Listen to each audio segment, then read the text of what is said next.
Welcome to Arisa's Experiments. So, we made a squishy circuit with Play-Doh, and let's see if the light works, this LED light works in this Play-Doh. Oh no, it doesn't. Oh yes it does. If you pull it back, look how much light it makes. What if we added a light switch to a squishy circuit?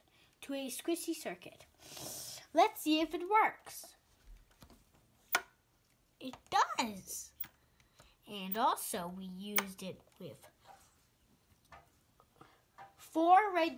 two red clamps, two white clamps, and a battery and a light switch.